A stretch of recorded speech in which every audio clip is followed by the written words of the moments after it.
Hi, everyone. Thank you all so much for joining us for a special screening of the Netflix original documentary short, A Love Song for Latasha. The film will be followed by a live Q&A with the director of photography, editor, and producer, Sophia Nahli Allison. The moderator tonight will be one of our Peter Stark Producing Program MFA candidates, Taylor Yarber-Smith. And I really hope that you'll stick around to join us for the conversation afterwards. If you'd like to ask a question, please type it in the Q&A box in the bottom field of your Zoom screen. And when we open it up for audience questions, I'll call on people one by one, to invite you over as temporary panelists, where you're welcome to turn on your video and ask your question live. You're not obligated to turn on your video, but at that point, you can just use your microphone to ask your question if you're not camera ready. So thank you very much. And the film runs just under 20 minutes, and we'll run it completely through the Zoom webinar. So I'll see you in about 20 minutes.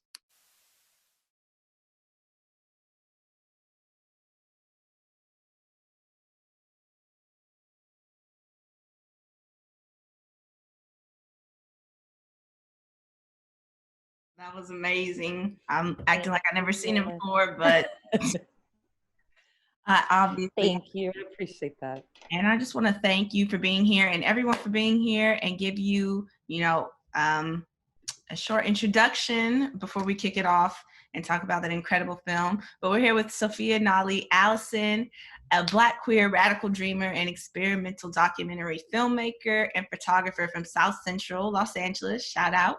The natives. She's a disruptor of conventional documentary methods and reimagines the archives and excavates the truth. Her work is a meditation of the spirit and conjures ancestral memories to explore the intersection of fiction and nonfiction storytelling. 2020 United States Artist Fellow in Film, and of course, is soon to be known for her amazing documentary chronicling the life of Latasha Harlins, A Love Song for Latasha, which is now streaming on Netflix, and that's what we're going to get into. Thank you, Taylor. So happy to talk to you.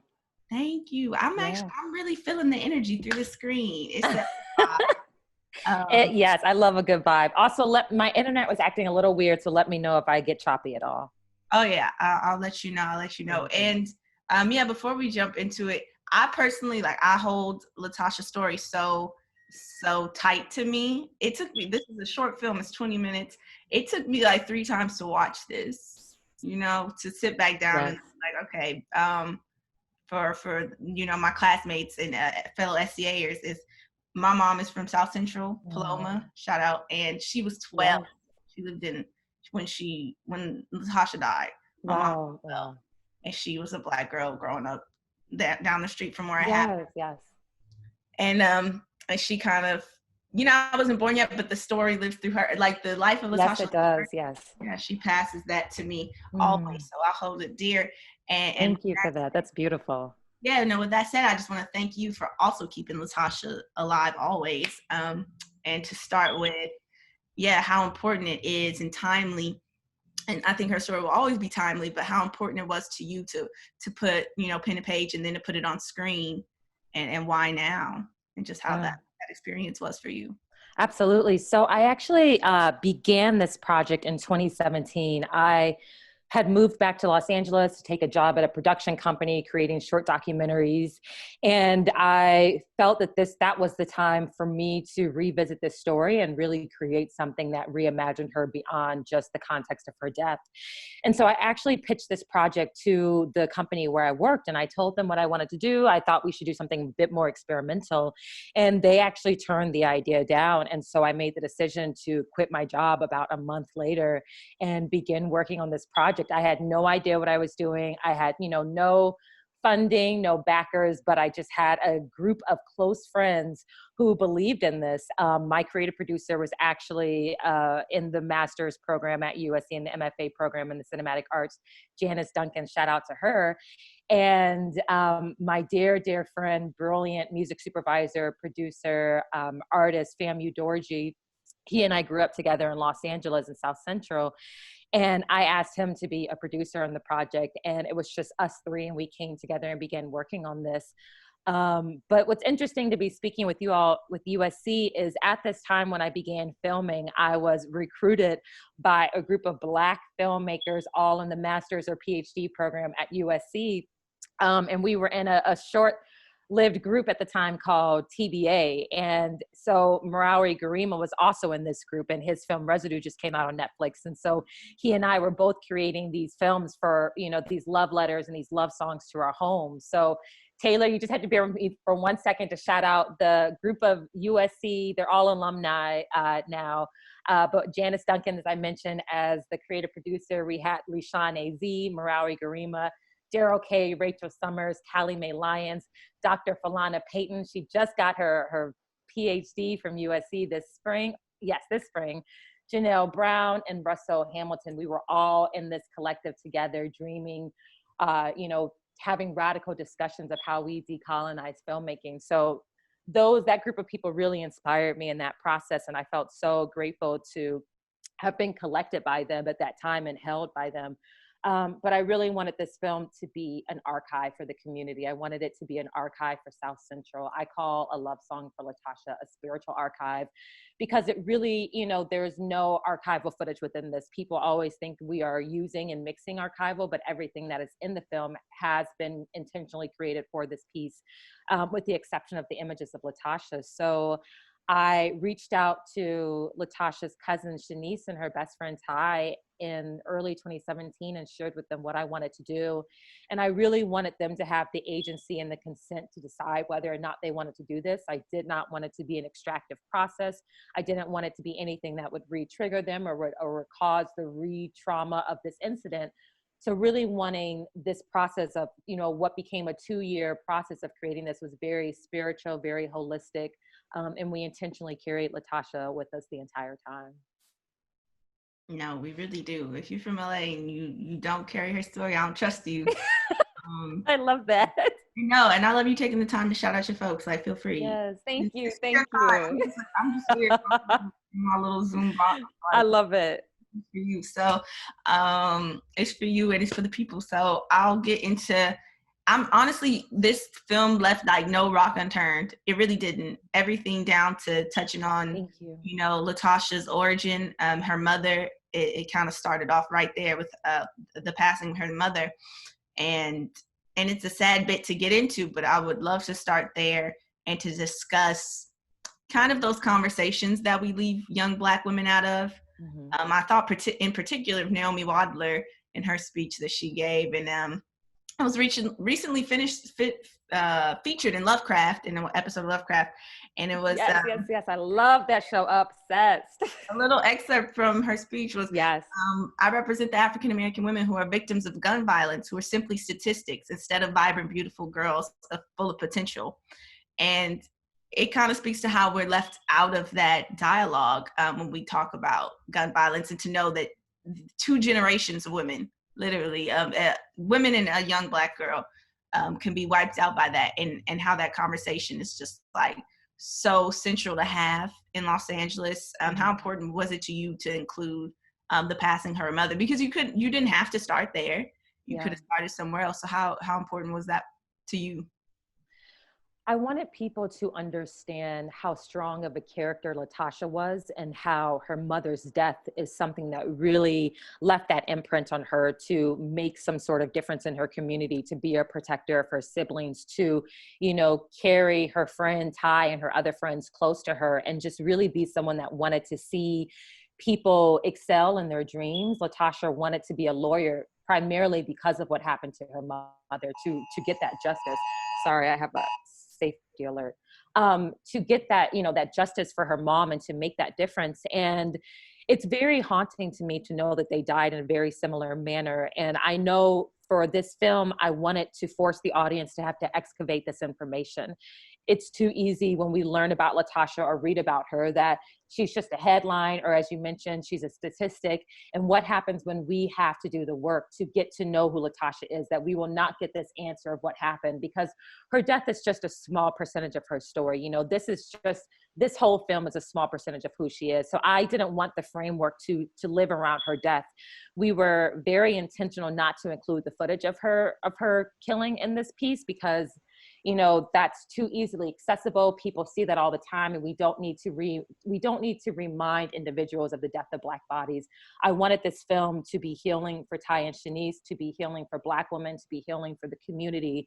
So really wanting to explore why, whenever we are discussing Black women and girls who have been killed or murdered or victims of violence, why that is the only existence in the realm that they live in, and what is this other place where we can allow them to live in their fullness. And so I was really inspired just by research of, the erasure of Black girlhood, adultification, and how do we reposition our importance in this conversation. Because when we speak about the LA riots, we always first think of Rodney King and what happens, when we find out that Latasha was just as much of a catalyst, that her death really disrupted the community, really upset individuals. It was extremely painful to see. And I hate the way that she's been painted as this, young adult. She was a 15-year-old girl. She had just turned 15 that January 1st. So what does it mean for us to see our image in the light of life, and for us to exist beyond trauma, and for us to, live in this dream space, to live in a memory? And I wanted this film to be a secret language among Black girls and Black women. I wanted it to be something that we can return to understand how we reclaim and reimagine our narrative, our agency, and our archive. I genuinely feel like I'm talking to myself. Like, yes, Taylor, let's talk more. Yes, conversations we are all having right now. Yeah, like a solo Zoom, because you're hitting on everything that that I want to ask you about. Adultification of young Black women, of like language, of yes, kind of these secret languages that we have, that we are now through filmmaking letting people into. Yes, absolutely. But also telling them, like, watch from the wall. You don't need to step into the conversation. We're letting you peek, but don't. Yes, this is a private, intimate moment we've let you into, and we're just going to give you a little bit. Yes. Yes, and absolutely. Even just like languages, like getting rid of the idea of young women and then boys. It is boys and girls or babies. I call all Black kids babies, because they have so much work to do with the language. She's a child. Mm-hmm. And even when you read the court documents, the way the judge speaks about her, they talk about her as if she's a threat. So, here's a young baby girl, and she needs to be seen in that image of a child who had so much life ahead of her. Yeah, that judge, that's a whole nother story. That could be that whole situation, we need to talk about the racial dynamic within South Central at that time. Yeah, no.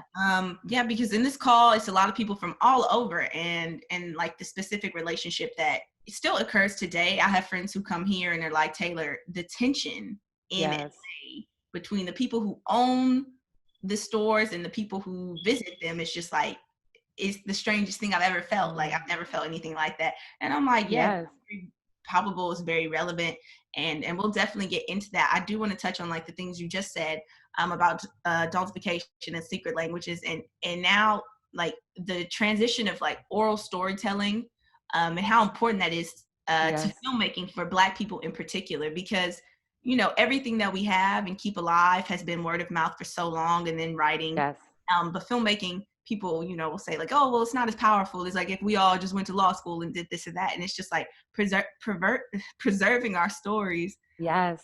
Medium is so powerful. As Shanice was reading the shield that Latasha made, and now capturing that forever. So even if something happens to that, they always have that as a family. We always have that as a community, and just how important capturing these languages are to you.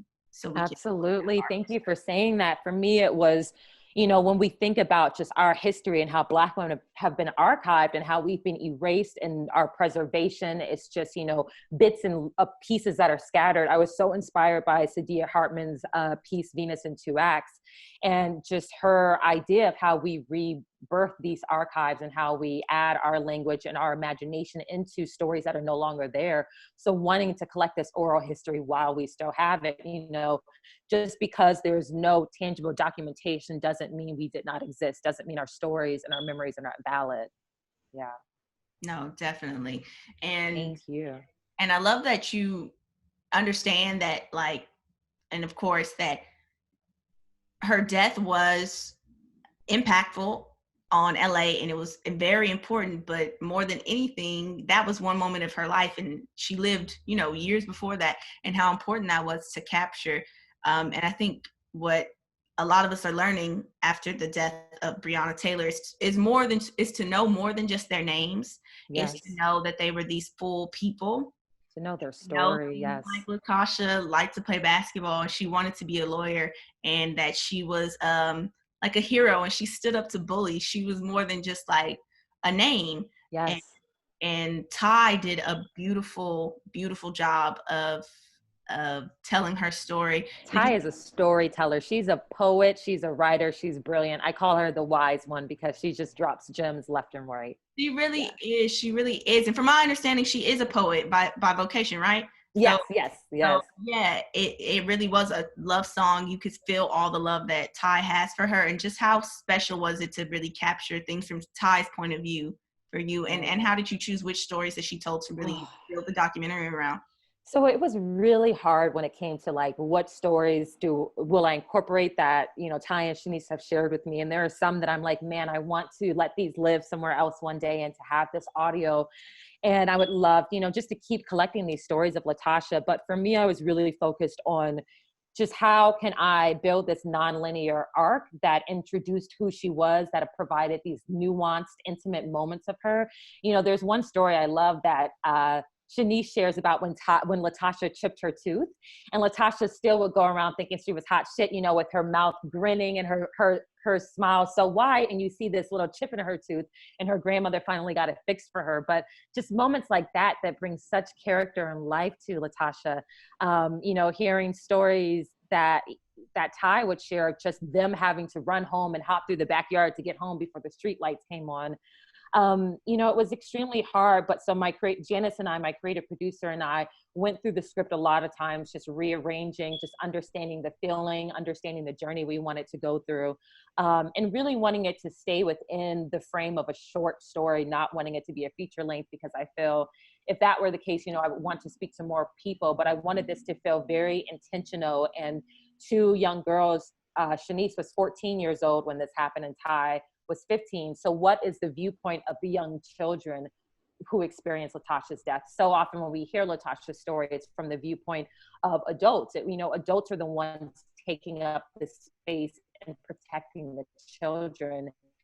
And shared with me that her family really shielded her from that time. And this is something that she had pushed away and blocked out. But it's been so healing for her to reshare these memories and to talk about what happened to her. I love that. Oh, sorry, I hope my internet didn't break up. Just a little bit, but we heard everything you said. Everything Thank you. you said was received. And no, Ty really, honestly, Ty is just something. I love the story of her drowning, or like, you know, almost drowning, and Latasha saving her.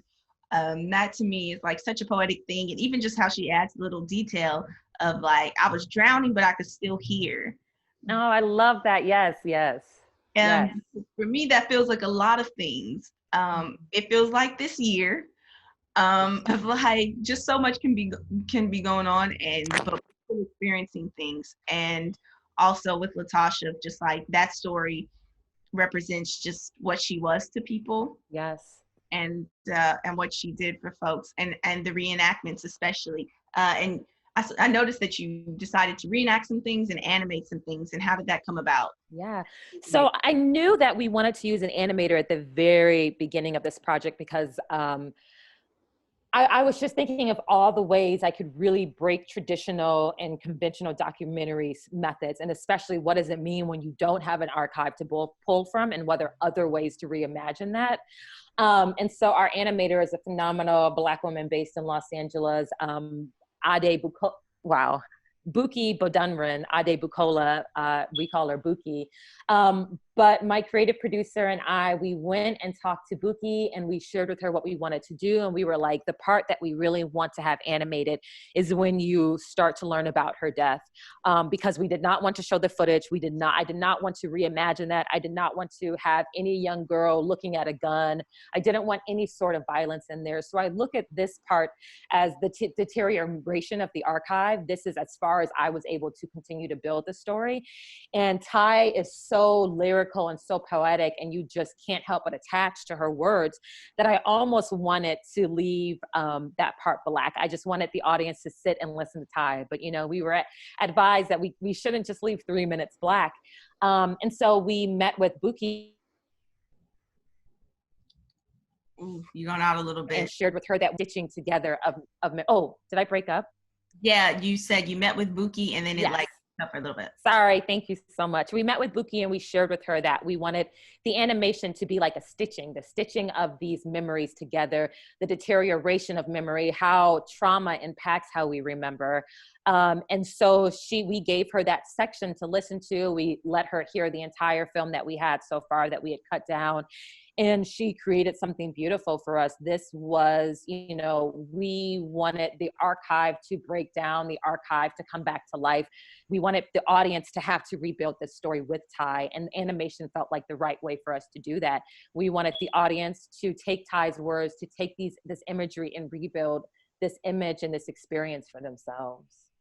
No, definitely. That I love that technique being used right there. I couldn't imagine seeing young Ty with a gun. No. I you know what? Ty and Shanice have had to live with this for so long. There's no way that any of us who worked on this film could have imagined making them sit through hearing this story and seeing that trauma over and over, whether it's a reimagining, whether it's the actual footage, and just thinking of what are ways that we can hold space for them, that we can make sure they feel that they're healing through this, and that Black women and Black girls aren't re-triggered by this idea of violence towards us. Definitely. Yeah. Snaps to all of that. Violence in the Black body is something that can just be talked about ad nauseum because it's just everywhere on that media. And Shanice in particular, that the scene where she is reading the shield, and I'm always curious about the mindset of directors and working through when someone on camera starts crying and just what that scene in particular was like, and Shanice wanting to push through that. It seemed like she wanted to keep going. She really wanted to read what was on there. Yes. And how many, did you guys ever have to stop for that and then, restart? And how was that process of that particular scene? Yeah, so what was interesting about Shanice's interview is I did hers first before I did Ty's. And I remember calling Shanice's stepdad, David Bryant, because I was really nervous. I look at Ty and Shanice as legends. I tell them they are, living history. And he told me, talk to Shanice like she's your sister. This is your sister. And that really changed how I approached interviewing both Ty and Shanice. I also want to shout out the brilliant essay by Sonia Childress, Beyond Empathy, which talks about consent within documentary and not re-triggering or re-traumatizing. And so, what Shanice is someone that is very, she is someone that is very strong, and she shows you her strength. And throughout the interview, she never would really break. She would always just, tell me the facts as they were. Ty is someone that's very animated. And so when I asked Shanice to read me the poem, I did not expect for that reaction. And I wanted her reaction to be as honest as possible. So when I realized she was crying, I wanted to comfort her, but I also wanted to have this truth of how Latasha's death has impacted her, how Latasha's life has stuck with her, how Latasha's words continue to move her. So I allowed for some of that room for Shanice just to breathe and sit with how she was feeling. And, there is a moment where I do get up and hug Shanice, and, I have that footage for myself. And it was very hard for me to sit there and watch Shanice cry, just because she didn't stumble once throughout that entire interview. There was never a moment where her voice even cracked. And so that is when I just realized how deeply they've continued to carry Latasha. So, I made the decision to keep rolling because this is an honest emotion. This is an honest reaction to what it means to have your cousin killed 30 years prior, and you are an adult now in your early 40s, and you still remember that. It still is something as vivid as yesterday. And for me, this was Shanice's humanity. Sophia. Truth, and she and Ty are such a beautiful spirit. Humanity. I'm so sorry. You know, this is who, oh gosh, I keep saying it's unstable. All right. Am I good to go now? Yeah. Okay. Sorry. This is an honest portrayal of Shanice, and I wanted that to be in there. I don't ever want to paint Black women as having to always be strong, as having to always hold it together. There is so much healing and power in us crying and releasing that. And so I held space for her after that and continued, you know, to hold that space for them for how they navigate even the film being public and other people hearing their experiences. But I just did it one time. I didn't want her to read it over. I didn't want her to try to perform. I wanted it just to be as intimate and realistic as possible. No, it was, you could definitely feel the love that those two have for her. And especially in that scene, I think just so much of it was thoughtful. And yeah, even just using no names, don't forget about me. I love that because it just reflected that at the core, this is about keeping, you know, again, that archive and keeping women alive Yes. years after they're gone, 30 plus years after they have gone, and just like remembering their impact, especially. Can you talk about why that's like really the only song that you really used? Yeah. So I have to give a shout out to my two music supervisors, Famu Dorji and Jen Malone. They held it down for us. You know, licensing is extremely expensive. And let me tell you, just to even get the Stand By Me licensing, we had the phenomenal Kaja Bonet sing Stand By Me. She did that for us. And, you know, her voice is just like an angel. It's otherworldly. I didn't want music to be a distraction, you know, and I didn't want music to force any emotions. I wanted our choice of music to be intentional.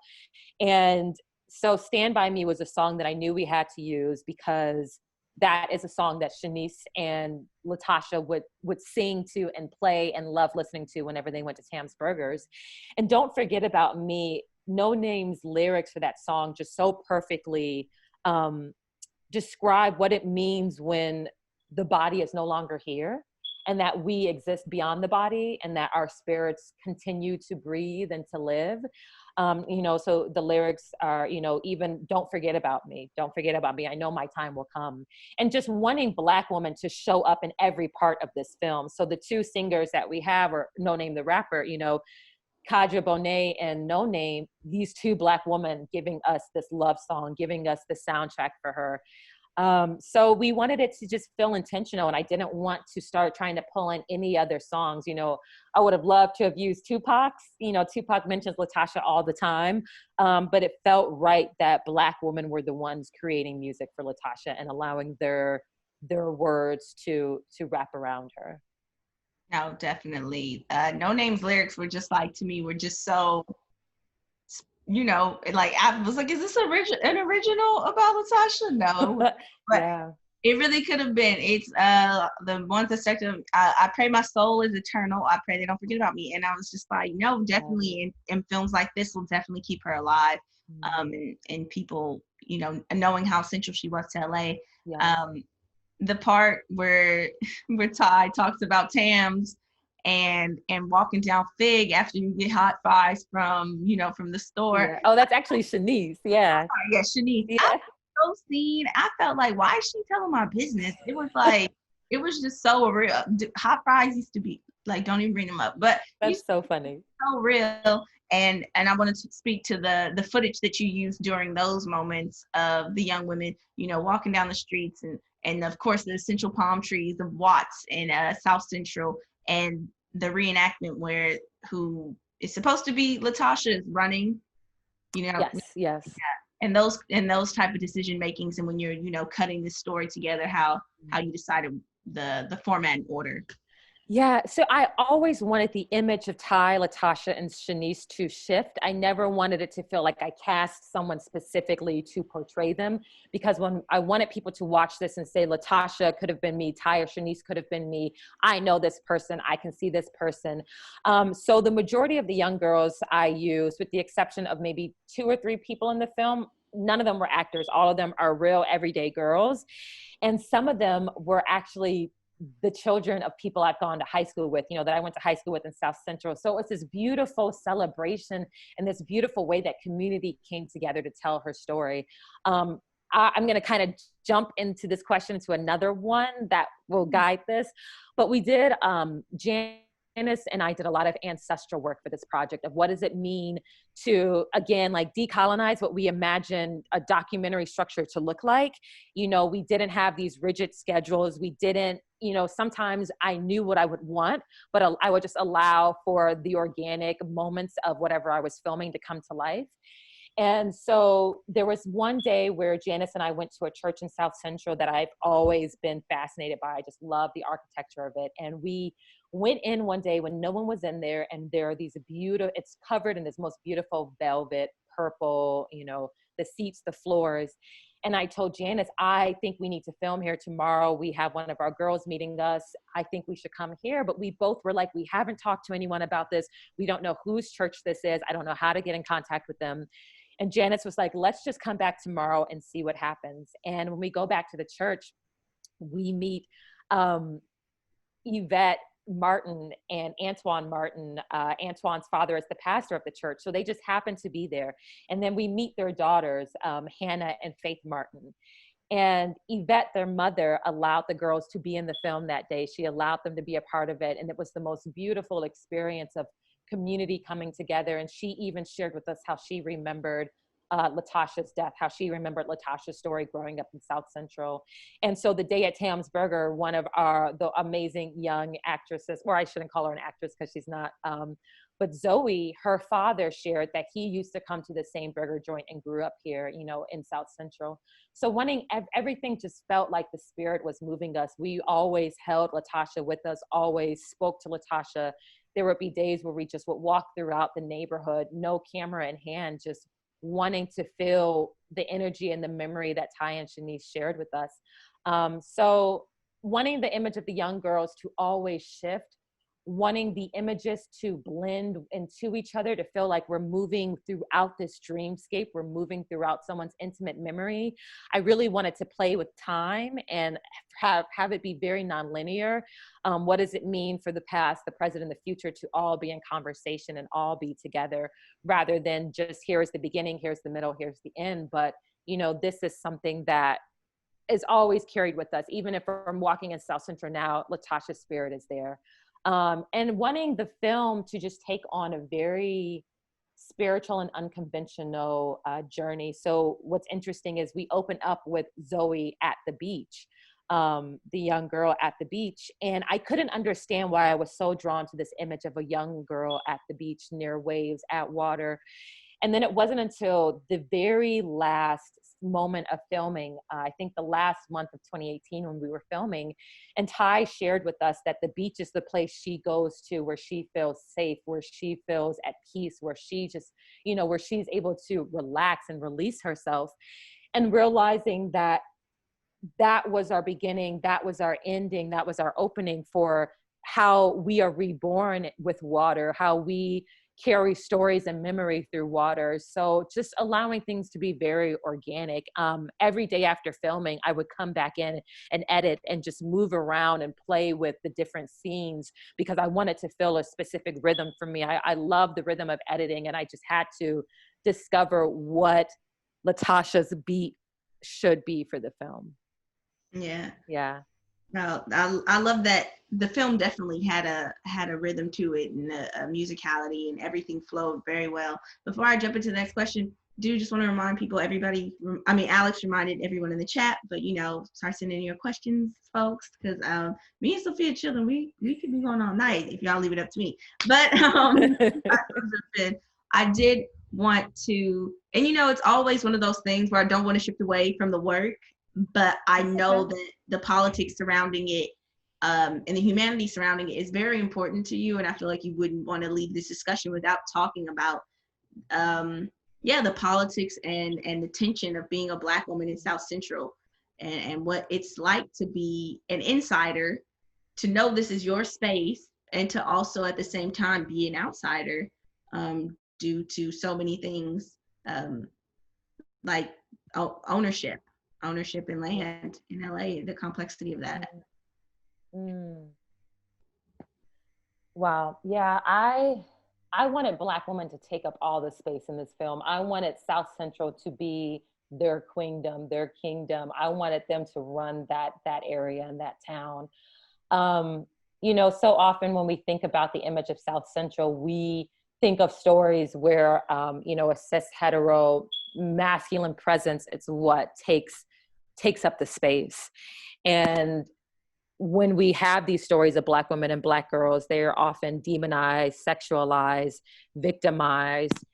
And I wanted us to be as holy as we wanted to be, as busy as we wanted to be, and as full as we needed to be. And when I even think about my experiences growing up in South Central of just being a Black girl, and you feel so seen, but also so not seen at the same time, if that makes sense, because you understand that your place in society, people don't care. You know, people don't care about your protection. People don't care about your story, your narrative, and wanting for all of us, all of the Black women and the Black girls, to feel that they can live through this, to feel that they can take back their story, their narrative, their agency, and create that archive for self. I want more than nothing for this film to inspire Black girls to say, what is my story? What am I leaving behind? What am I carrying? What am I preserving?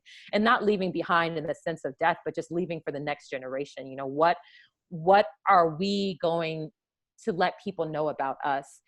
And I just wanted Latasha's story to feel so held by Black women, so supported by Black women. You know, even our colorist, Kaya Liu, is a Black woman. Janice Duncan is a Black woman.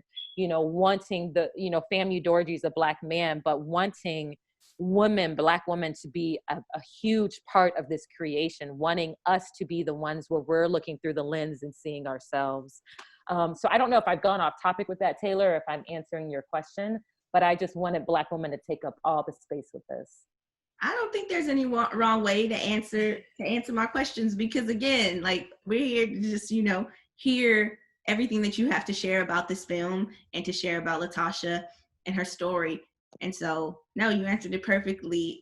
Someone just wanted to thank you for the deeper story than the media allowed in 1991 in the chat. Oh, and thank you. Thank you so much. I want to thank you for that. And we touched briefly on at the very beginning, and I want to circle back to Latasha being, you know, a catalyst for the 1992 riots, or the LA riots, as they're so lovingly called in history today. But, you know, even the specific action to me that lets me know that people in LA at least know the root of things, and maybe outsiders don't, and they reduce it to Rodney, but just this existing tension in that community. But the woman who shot Latasha, her liquor store was burned down in 1992. It was never reopened. And to me, that's just an example of, like, people genuinely knew. Everybody thought, like, you know, the violence was random. And sometimes I'm like, no. Like, people know what's going on. People are angry, and they have a right to be angry. They have a right to express that rage. It burned down, and there's actually now a grocery store at that location. Mm-hmm. Yeah. And it's just interesting, because I'm sure people in the, you know, it goes into who she is, and then, but like, this history of LA is, like, you know, 30 plus years after. And I think it speaks a lot to even how relevant the story will always be, and how, let me stop saying story, this life will always be. Yes. Because the judge acquitted Song, and they both just live in LA today. Yeah. They carry on about their lives, and we're seeing that again and again.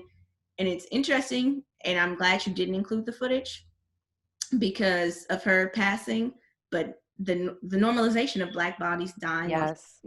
And these two really, to me, before 2020 and Ferguson, really normalized that, to me, began the normalization of seeing Black people die at the hands of other. Yes, we have to critique who we're showing these bodies for, and why we feel the need to show these images. So, you know, I really want us to re-examine how we take back our life even through death. Oh, definitely. That's strong. Say that again. How do we take back our life even through death? Oh, thank you, Taylor. Thank you. No, but yeah, definitely. And I think sometimes we can even be resentful as Black filmmakers because we're like, oh, well, we just, I just want to make some cartoons. Like, why is it on my back to make these stories? And it's like, real things are happening out here. Yes. And it's up to someone, and I'm glad that you're happy to put it on your back and people like myself, but to share these stories and to keep them alive. Someone, Catherine, asked, thank you for all your work. Can you talk a little about the then and now, years later, is it still the same? And any words of wisdom that may give folks hope? Let me open that up. So what's interesting about this idea of then and now, the week that A Love Song for Latasha premiered on Netflix, it premiered on Monday, September the 21st, and Wednesday, the 23rd was when we learned about the verdict for Breonna Taylor.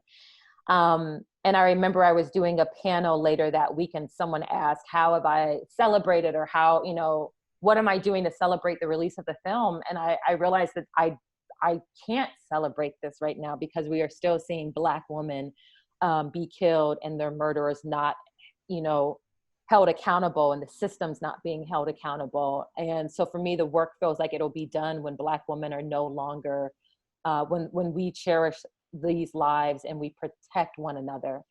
And Black women have always done this work. Black women have carried the world on their shoulders for centuries, and Black women are tired, So I am inspired by the Black queer woman that I see, the Black trans woman, the Black cis woman I see out there doing this work, keeping their names alive, keeping the memories of others alive. I'm inspired by how we are returning to more ancestral practices, how we are listening to ancestral wisdom, how we are reclaiming just who we are and refusing to allow people to keep telling our stories outside of our consent. And, we are taking back that narrative, and we are the ones that are doing this documentation and this preservation.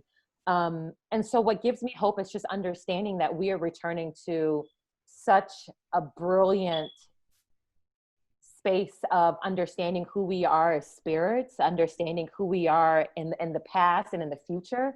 And Taylor, you mentioned Lovecraft at the beginning, that episode I Am with Hippolyta, where she understands who she has always been. When I saw that, I was like, this is what we're all doing. Black women are like, we are going to exist, and you can never erase us. You can destroy the body, but you can never destroy the spirit. And there are Black women out there doing that preservation work, and Black women fighting for our protection. And that's what's giving me hope. Definitely. And I can't wait for us to rest and to have all the glory we deserve. Honestly, when you think about how much work, I hate even saying I'm tired, because when you just think about and you talk about these ancestral links, that's really how I think of it. And across time and space, I feel like all Black women are connected, and people can say, oh, well, that's reductive and it brings us to a monolith. I think we're all connected in the sense that we just didn't have a choice. No, we don't have a choice. And at the end of, we're connected through this ancestral linkage and through what the knowledge we're raised with, oral storytelling and all those things. And Taylor Ellis, another Taylor, has a question. Taylor, let me invite Taylor over. Okay, cool. Sorry, Alex. Here we go. No guarantees that the other Taylor will want to turn on video, but it's certainly an option. Hello. Hey, Taylor. Hey. How are you? Thank you so much for coming. Thank you. Of course. Yes, I just wanted to ask, I think that the aesthetics of this documentary are so amazing. The cinematography, the editing, the animation, and I really wish there were more documentaries like this out there. And I wanted to ask if there are any specific inspirations as to documentaries or films that you watched that kind of inspired this style. Yeah, thank you for that question. You know what? I actually spent a lot of time reading and looking at art to inspire me. I love documentaries. I love seeing how other people are experimenting with the form, but I didn't want to allow myself to emulate anyone else's style. So I wanted to remove myself from documentary just for a moment for this piece. And I spent a lot of time reading Alice Walker, reading Zora Neale Hurston, reading Toni Morrison, reading Akasha Gloria Hole, because I wanted to see how Black women told their stories through different forms. And so allowing those types of works to inspire my process, to understand how they told stories through text and through literature and autobiographies. And I also kind of went back to my own roots. My mom was a storyteller in South Central at the time. I grew up in Leimert Park and Jefferson Park, and she was a folklorist within the Leimert Park community. And I just had to go back to all of my memories of the stories that she shared with me, the stories from her community, how I watched them create and bring things to life with little resources, with little, tangible evidence of that. And that's what I really used to inspire me throughout this. So I took a little breather just for myself from documentary so I could hear myself think. But, revisiting a lot of new work now to see what people have created in that time.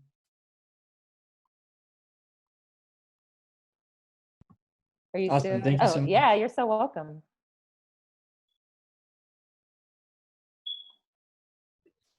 I'm back.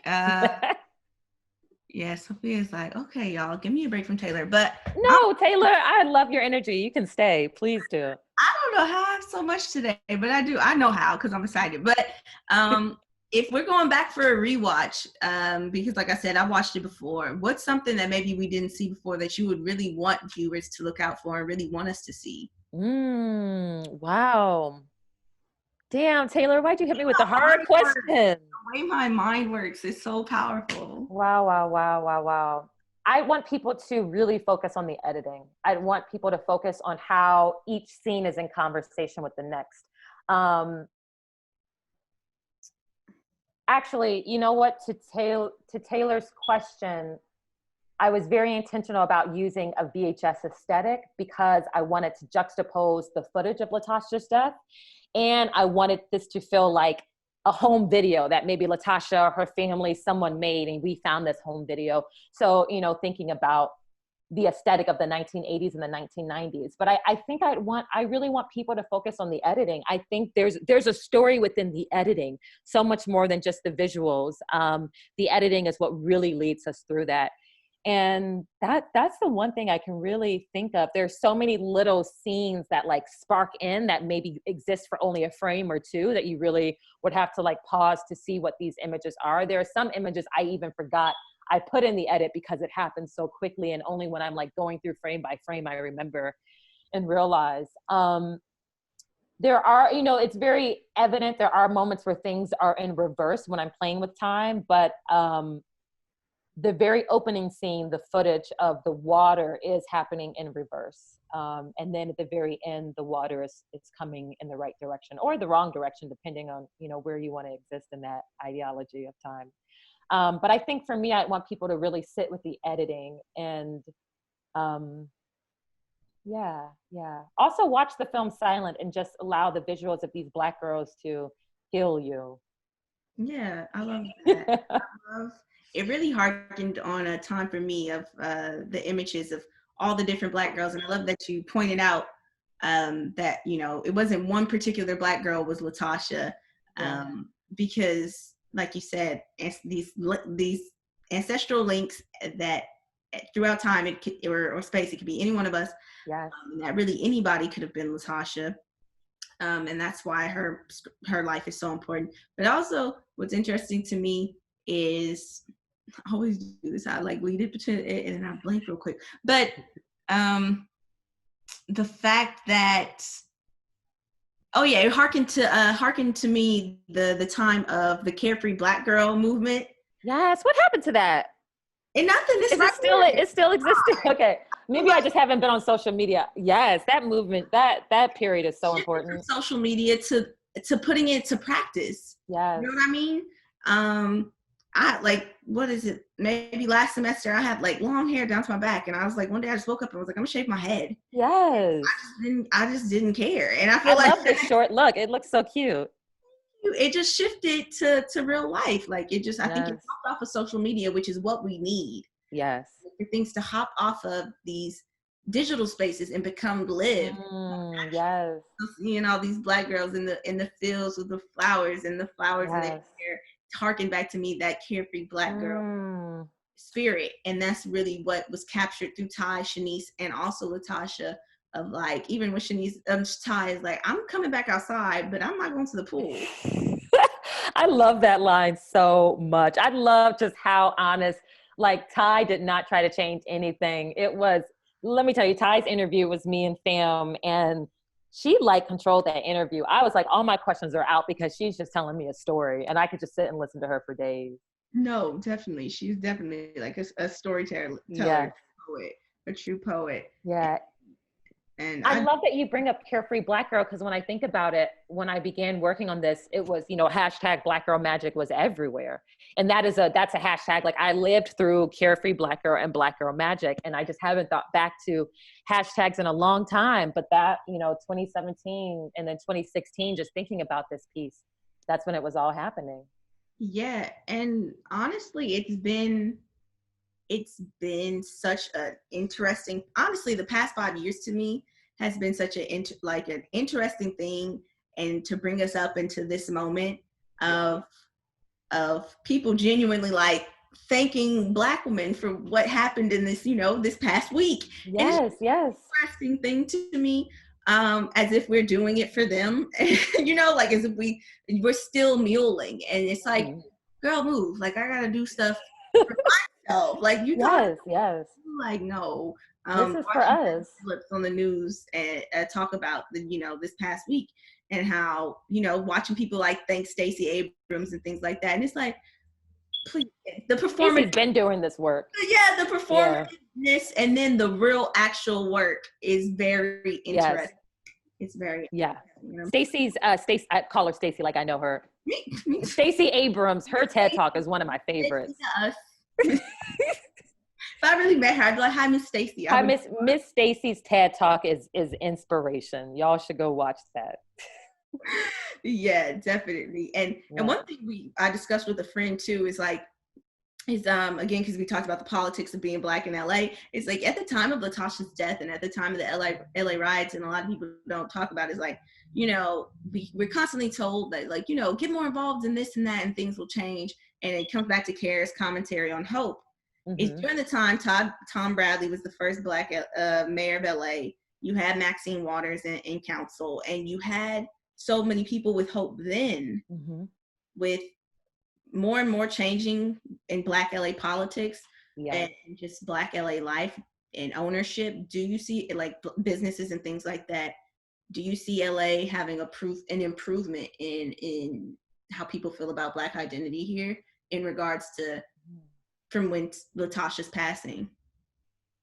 I do. I really do. And you know what's interesting? There's a pride in like Black millennials that grew up in LA. There is a deep pride in us. Yes. And I do feel that shift. It's interesting. Speaking about the 90s, it just brought back the memory of the Grim Sleeper, and, terrorizing South Central and murdering Black women. So many Black women that, there are some that are nameless. They were never able to find out who they were, who their family members were. But at the beginning of that case, the police, I forget the exact term, but they said no humans involved. That was how they prefaced that was how they prefaced the victims. And just thinking about how, we have Kimberly Crenshaw, and we have these other brilliant scholars redefining what it means to talk about Black girls, to talk about Black women, to say her name, discussing intersectionality, to allow us as Black women to exist in all of our fullness. I think we are definitely feeling a deep, deep shift. And I see it in the work being done. I deeply see it in the Black women that I know in Los Angeles, the ones that I know from South Central, taking pride in building community and building a collective to support one another and to feel protected and safe together and to dream together. No, definitely. Yeah. And Yeah, LA's just we're over here talking about the Grim Sleeper, like that's just like a thing that people know. Sophia said y'all better Google something because this is an LA conversation at this Yeah. yeah, even during the time of her passing, for people who don't know about the Grim Sleeper, was a serial killer, Serial killer. Black women in LA. Yeah. And they basically took years and years and years to find this man, even though he was like so obvious. It was very obvious who he was. Like everyone was like, "Oh, it's him over there," and the police were like, "We can't see. Like we legally cannot see." And yeah, so it was just it's turbulent time, and like we haven't even gotten into like in LA. Then the drug epidemic happened. I say Reagan's war on Black people, what it really was. Be all here forever because it was one after the other, and it was all intentional. It was intentional to destroy Black folks, to destroy Black women, because they know how powerful we are. That's the truth. They know how deeply powerful we are, how important we are, and they are terrified by that. Sophia said, "Give me real quick, Taylor. I got it. I'm They are terrified of us, Taylor, because we're so powerful, because we're so brilliant, because we hold the key, the answers to this galaxy, to the universe. Like, I love this again, and this is one of those moments where it's like we are letting folks into the secret languages of us. Yeah. But I did just want to ask you one more thing, and then anything else is just feel free to share. But for me personally, whenever you spoke earlier, like, dang, I'm tired. Like whenever I think I'm tired, I'm like, I like to think of them as our Black, like radical queer foremothers. I don't know what forefathers are. I never heard of them. But like, having people like Marsha P. Johnson and people like Audre Lorde and people like Lorraine Hansberry and Nina Simone, like Black queer women who really put in that work in a time where I couldn't even imagine. Whenever I say I'm tired, I'm like, girl, imagine. Yeah. Do you have those type of artistic inspirations for yourself? Specifically like Black queer women who just inform your work in some of your decisions. Me, it was like, yes, definitely the four I listed. I'm like, I just look up to them immensely. Yeah. You know what? It was what's led me through this project. It was Alice Walker and Zora Neale Hurston. They are the ones that kept me going. Alice Walker's piece, In Search of Our Mother's Gardens, is what kept me. Every time I felt like I couldn't do this, there were moments where I would tell Janice, like, I don't know how I'm going to finish this project. I don't know how this will ever exist. I think this is just going to be an archive that gets erased. Like, I had so many moments where I was like, no one is going to care about this. No one is going to listen to us. And Janice would remind me, she was like, you should write a letter to Latasha today. So, I still have a letter that I wrote to Latasha maybe in 2017, just about this process and about what I wanted to do for her and not letting her down. When I think about Alice Walker's In Search of Our Mother's Gardens and who the Black women were before us that didn't even get to exercise their right to be an artist, that did not get to live fully as an artist, I'm like, this is why I can't stop, because through me, they're going to heal, and we are going to heal generations of trauma, and we are going to allow their spirits to breathe life into everything that they wanted to create. And Zora Neale Hurston, when I think about, the erasure of her during her death, so much of her material was destroyed, so much of it was burned, and they had to rescue a lot of her work that was on fire. But Alice Walker's excavation process to make sure Zora Neale Hurston was not forgotten, using that to inspire me throughout this, seeing how Alice is like, no, I'm going to bring Zora back. She is going to live, and we still have works of hers coming out.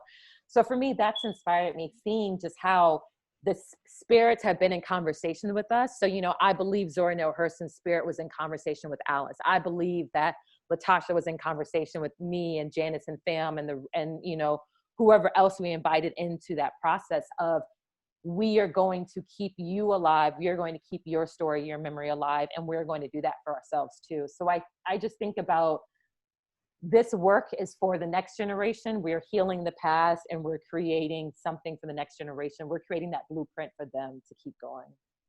No, I love that. And I always do this. I'll be like, that was the last question. Turns out I was lying, because that's okay. I don't have a question, but it's just a statement. You're like the second Black woman I talked to today, independent filmmaker, who was like, And then I quit my job. Oh yeah. Yes. I had to. I don't know. I was like, I'm not going to allow anyone else to tell me no. Like, I'm not going to allow anyone else to say I can't tell this story. And I was like, they don't value me. They don't value my experience. If they don't value Latasha, I'm bouncing. So I quit like a month later, and I used their cameras to film some of it too. Oh my gosh. Sophia, yes, I did. I can say it because this is a USC Zoom, but we are more alike than you know. Oh, Taylor, I was going to say, you have to email me. I want to hear what you're working on. I want to hear what you're doing. Yeah, no, definitely. I would love that. I really would. And I just want to open it up to you if you have anything else you want to share. Feel like giving all that you got tonight. I feel like we had a beautiful and full conversation, and I'm just so grateful to talk to you, Taylor, and thank you everyone that was a part of this, that watched, that stayed for the conversation. Thank you so much. Yes, thank you for beautiful love song. I didn't ask you why this was named a love song for Latasha, because if you know, like you could feel it in all the words and in the music, it's on the page. So to ask that would just be like, why is the sky blue? Like, you're so sweet. You're funny.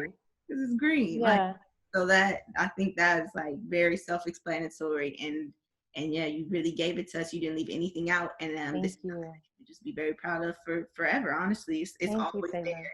I appreciate that. Ancestral stories is always. Yes. This is a spiritual archive. We are going to keep her alive, and we're going to keep telling our stories. Yeah, and everyone just wants to thank you, Alex. If you want to come back.